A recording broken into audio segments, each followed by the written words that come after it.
Today we're working on this 2017 Buick Encore with the 1.4 liter turbo. So we're doing the PCV, and the PCV comes from right there in the intake manifold, and there's a hose that goes here down into the turbo inlet. We have this hose right here, and the PCV valve is integral to the hose, so it's a one-piece design with the PCV hose and the PCV valve. We have this diagram of how the PCV system works. So we have air coming out, and it goes through this oil separator, this is inside the valve cover. There's a pressure regulation valve, and then it comes here, and it can either go into the intake manifold, or it can go through this secondary blow-by pipe assembly and can go through this other non-return valve into the turbo.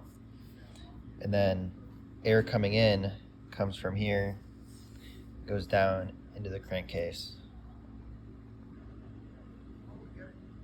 If the PCV valve is failing, you can get these codes: P0171, P0106, P1101, P0507, P0299, or P2096. And some symptoms would be elevated oil consumption, smoke blowing through the tailpipe, a hissing sound from the engine bay, and that would be coming from this little port right here. You could also have a rough, stumbling idle, a loss of power, or reduced fuel economy. These Chevy 1.4 liters are very common to have PCV problems, and most of the time it's always with this diaphragm right here. At this PCV port in the intake manifold, if we pop the line off, we have a vacuum going into the manifold, and then the line does not have vacuum. So here we are measuring idle, and as you can see, when the port gets blocked off, it drops about 100 RPM.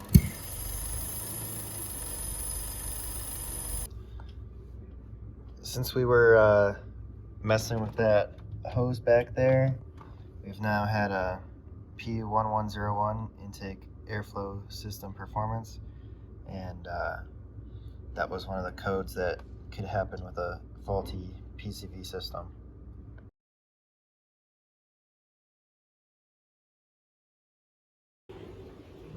We're working on this 1999 Acura TL for EGR. Our EGR valve is right here next to the throttle body. It is a 5-wire connector, and the flow is integral to the head. There's no other hoses running to it. It's all right through there, through this adapter going into the head. So here's our PCM wiring, our EGR valve, and we have our exhaust going into the EGR valve, and then it comes into the intake manifold.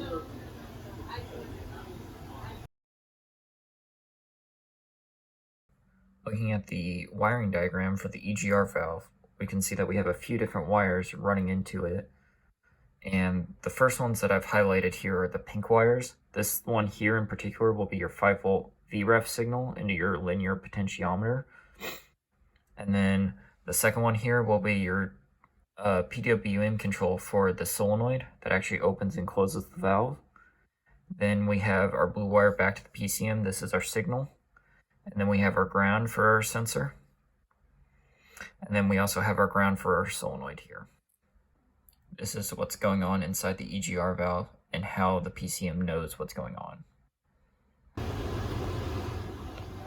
This is the EGR valve removed from the vehicle and jumping power and ground. As you can see, the valve opens when it's powered. This is the resistance of the potentiometer when the valve opens and closes. So right now it's closed, and this is what it looks like fully opened.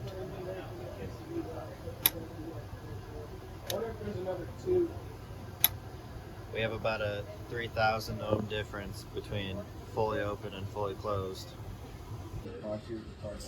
This is the resistance of the coil, 6.9 ohms. This is live data of the EGR valve position sensor. So at idle we are getting 1.2 volts. Now with the sensor unplugged, our EGR position sensor is reading 0 volts. This is manually opening the EGR valve.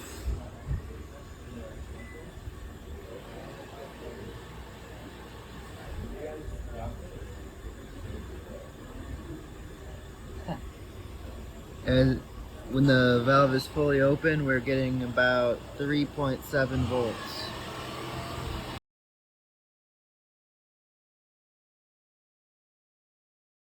Alright, we're looking at this 2000 BMW 540i.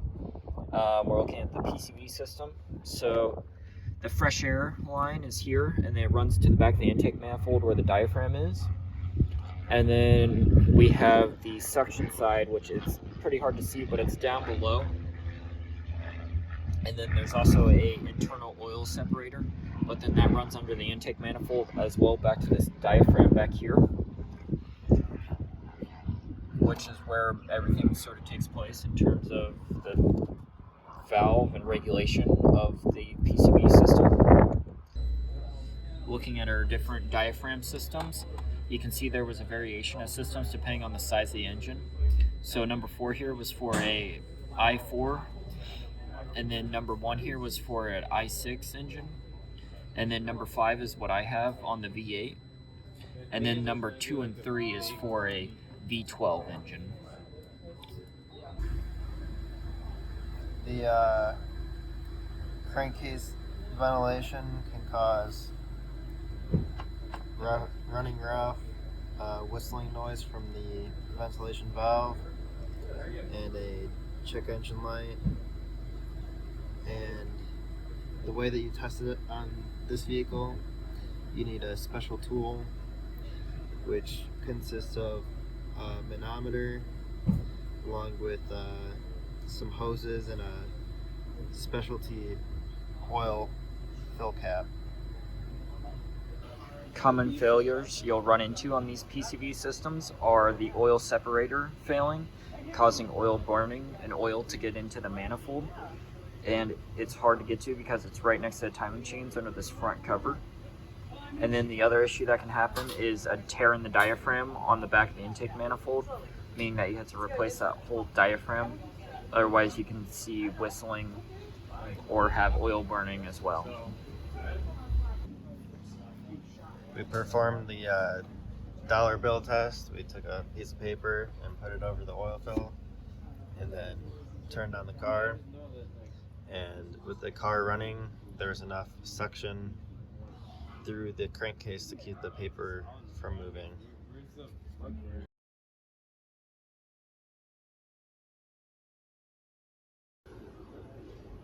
Today we're working on this 2007 Dodge Caravan with the EGR system. This one's really simple. We have our EGR tube right here. It goes right in the top of the intake manifold. EGR valve is right down here, and it just connects right into the side of the head. So now we have the engine running, and I have power hooked up to the EGR solenoid to be able to hook it up to the battery to force it open. and this also tests the solenoid to see if it's actuating. But you can see when I force the solenoid open at idle, the engine clearly doesn't like it and starts to run very rough because it's sending EGR gases into the intake at idle.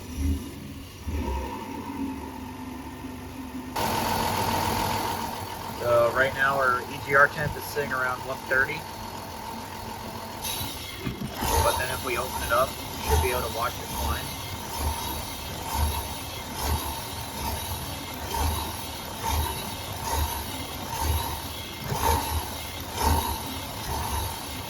So a scenario where you might see something like this happen would be if you had a stuck EGR valve. You would see the temperature climb rapidly and it'd get very hot very quickly. If the EGR solenoid was stuck open, always sending EGR gases into the intake.